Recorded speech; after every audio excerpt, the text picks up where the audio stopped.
Shalom, this is Timothy Laval at the Lionsgate Missionary Vision. This is part 5 of doing the work of ministry out of 1 Corinthians 16. The early church was very bold. The Bible says the heathen, they run and hide, but the righteous are bold as a lion. In Acts chapter 4, the Sanhedrin reeled in the disciples and said, "We know that these men have been with Jesus because they were bold." Once again, the heathen, they run and hide, but the righteous are bold as a lion.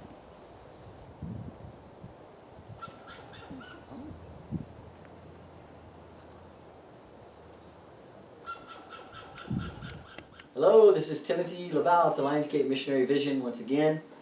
I am in 1 Corinthians chapter 16.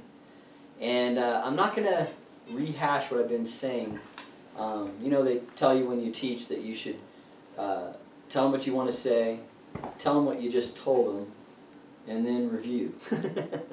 So I do that to a degree automatically, but I'm going to curtail some of that because I just want to, if you want to understand everything I'm saying, go back and listen to all the tapes. And I don't know how much time is in these tapes. They're longer than I had wanted, but I can't let time stop me every time. All right? So 1 Corinthians chapter 16. And concerning the contribution to the holy. Now, again, I was teaching about life hacks for religious games, and I was cluing into the little religious games that fellowships or congregations, and we know that word church is a poor translation. It gives ownership to individuals, and it was never in the original.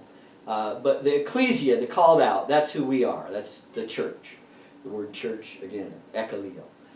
So, that being said, Paul's exhortation here is concerning giving.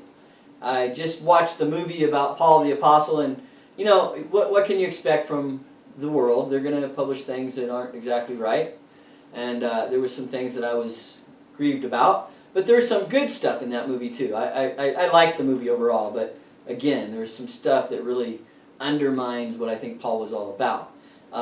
And one of them was that he had made the statement to the jailer that he never, ever took any money for preaching the gospel. Well, that's not true. Paul exhorted about giving on a regular basis, and he did partake in the gifts that were given to sustain himself, food, clothing, travel money. He did that, and it's true that when he felt the need, he worked with his hands, and he made the case that just because he works with his hands doesn't mean he doesn't deserve to participate in the offerings that are given as a priest.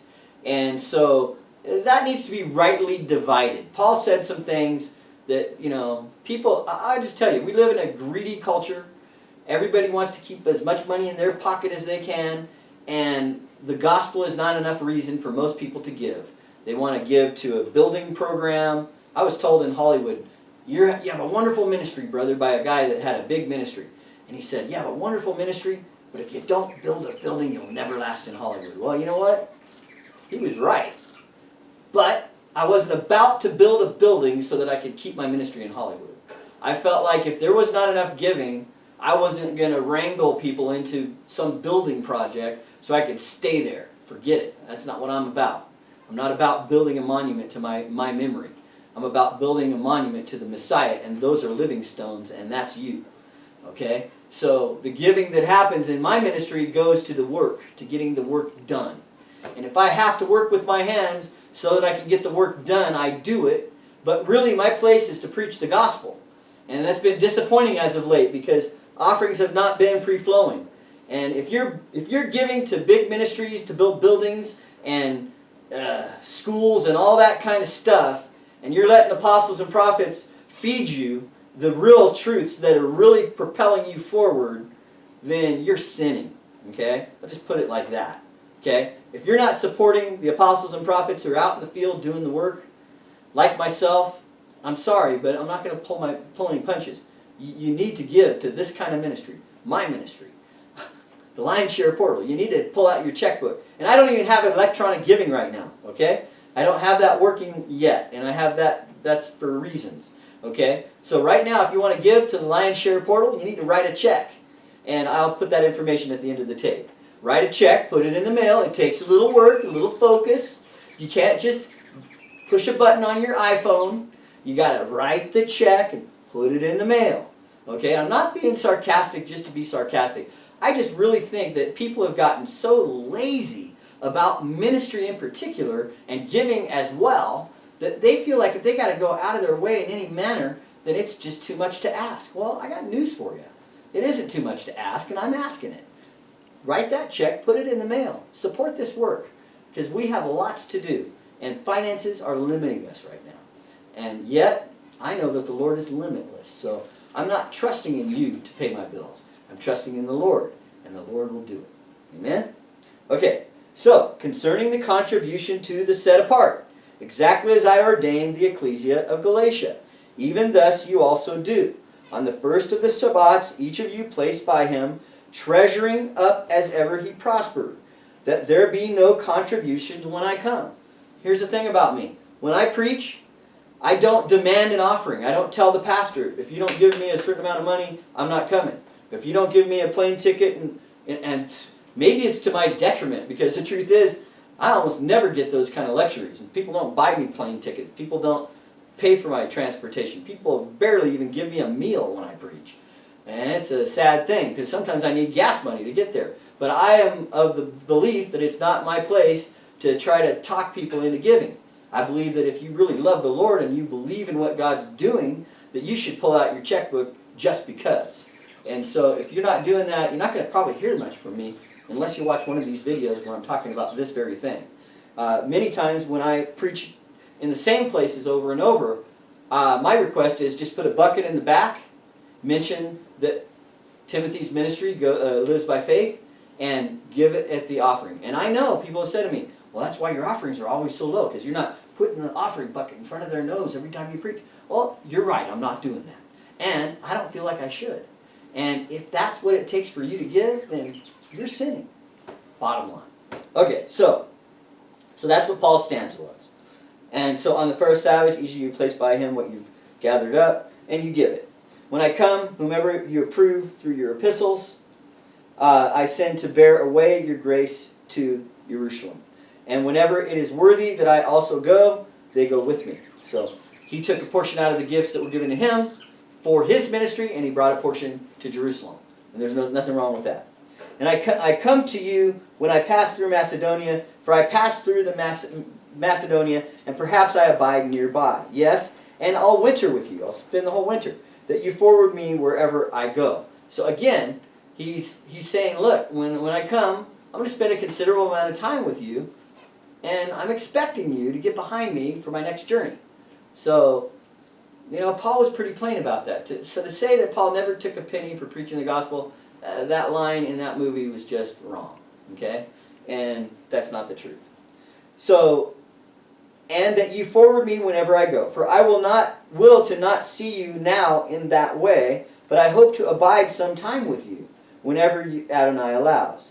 I abide in Ephesus until Pentecost, and for Omega an energized portal has opened to me, and there are many adversaries. I can tell you that there have been, before the thing happened in Japan, where the nuclear thing went off, okay, I had been burdened for like a year before, and I had told several people, I believe I'm supposed to go to Japan and preach the gospel.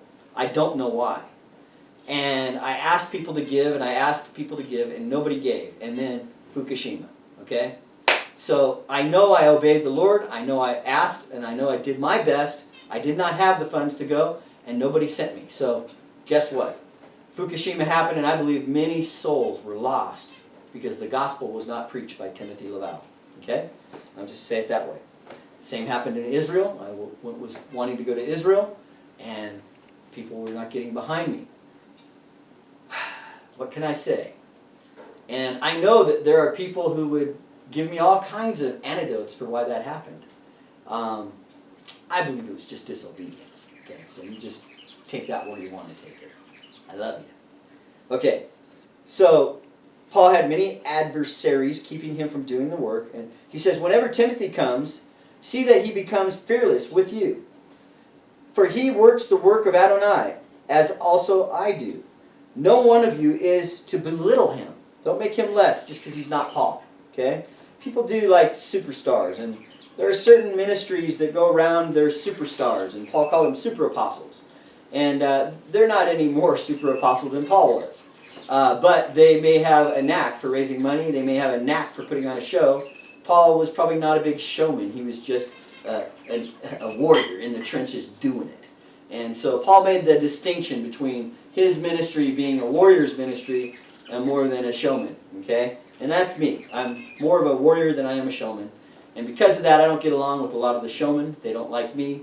I could care less if I worked with them because I just want to do the work. I really do not care about the show. And that's just me. Okay? Concerning your brother Apollos, I besought him much to come to you with the brothers. And he most certainly willed to not come now. So it's very clear that Apollos, he says it's not time. But he comes when he has opportunity. So then he says this. I thought this was fun. I just read this. This is 1 Corinthians 16, 13, and 14. Okay? Paul says, watch! Exclamation mark. Watch! Stand firm in the trust! Exclamation mark. Stand firm in the trust! Manly! Powerful! Have all become in love. Okay? So I'm going to break down the sentence so you understand what I was trying to do there. The word watch and then has an exclamation mark. Stand firm in the trust and then there's an exclamation mark. The word manly, capital M, manly, exclamation mark. Powerful, exclamation mark. Have all become in love. In other words, do it all in love, exclamation mark. So here's how that would have read. Okay? Watch! Stand firm in the trust! Manly, powerful, have all become in love. That's what Paul said there. Man, that's goosebumps all over me. I beseech you, brothers, that you know the house of Stephanas, that it is the firstlings of Achaia, and that they addicted themselves to the ministry of being set apart, to the service of being set apart. Now, I want to tell you something. I preached this whole message so that I could read that verse to you. Because in the King James, it says addicted. Okay? So, I'll admit, I'm addicted. To support us as we reach out to humanity, please write your check to the Lions Share portal. We cannot do this alone. It takes the family of the Lord. If you consider yourself family to us, get behind us, support us. You never know how the Lord may bless you. Shalom.